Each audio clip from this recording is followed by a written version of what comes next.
Hi everyone, I'm Natalie from My Porch Social, and I'm teaming up with Nurture Work today to bring you my top 4 lead generation tips for realtors. This is a free guide that I've put together, and I will link the PDF below so you can grab it there as well.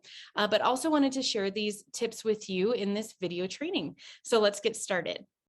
So my first lead generation tip is to make connections. So think about the places you already go on a daily or weekly basis and build connections at those places. These could be places like the gym or a coffee shop or restaurant or anywhere that's centered on a hobby of yours, and strike up conversation at these places that has nothing to do with real estate.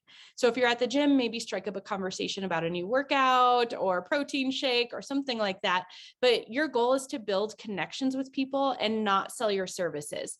They may ask you what it is you do for a living, and of course you can answer them, but steer away from trying to go down that road with them, so you don't come across like you're selling to them, but just really build connections, build relationships, and have some fun with it in the process, getting to know new people.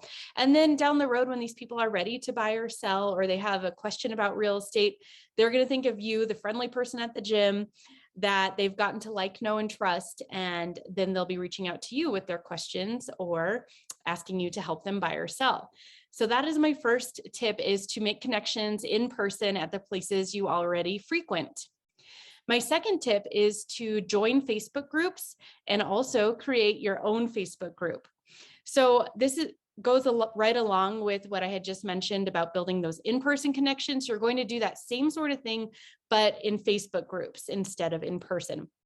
So here you're going to want to build connections and not sell your services. So strike up conversations, join groups that may not be related to real estate, groups that are in your community or have to do with a hobby of yours, and just be the friendly person that's building relationships in these groups. And if someone has a real estate question, of course, answer it for them. But that's why I also recommend you start your own Facebook group. And again, I recommend you start this group that is centered around something other than real estate. And in your group, let's say your group is about, golden retriever lovers or something like that, in your area. And you can be the expert in that, and you'll be having fun building relationships, making connections. But also every once in a while, when you have a new listing, drop it in that group, or maybe talk about some new restaurant coming to town and you're the go-to expert on that. So then again, you're just building those relationships, and people are getting to like, know, and trust you and come to know you as the friendly local realtor that they're going to go to when it's time for them to buy or sell. Okay, so my next tip is to have an email newsletter. As a realtor, having an email newsletter is essential. I always say this is the only thing that you will own. You don't own Facebook or Instagram or any other social media platform, and those could go away, at the drop of the hat someday. But your email list will always stay with you. So those are names and emails of people that have raised their hand and said that they want to get to know you and they want to know what you have to offer.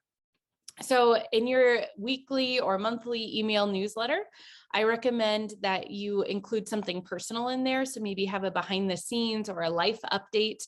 Are you moving offices? Did you get a new puppy? Something like that. It doesn't have to be long, but just let your guard down a little bit and let people get to know you. And then also share some value tips in there. So buying and selling tips, market reports, whatever you think your audience would find beneficial, have some nuggets of information in there that, again, you're not selling your services. That is not the goal of the email newsletter. Of course, you do want to put your listings in there as well, but the goal of your newsletter is to connect and build relationships with people. Okay, and then my fourth and final tip is having a strong organic social media presence. So I recommend being on at least Facebook and Instagram and posting multiple times a week. And this, again, should be an effort to build relationships and share tips and advice and not sell your services. Again, of course, every once in a while, you will throw in a listing, you'll throw in a sold post or something like that. But mostly your goal with your social media presence is to make connections and build relationships. Okay, so I hope these tips have been helpful to you, and please comment below if you have any questions or have tips of your own you'd like to share for lead generation.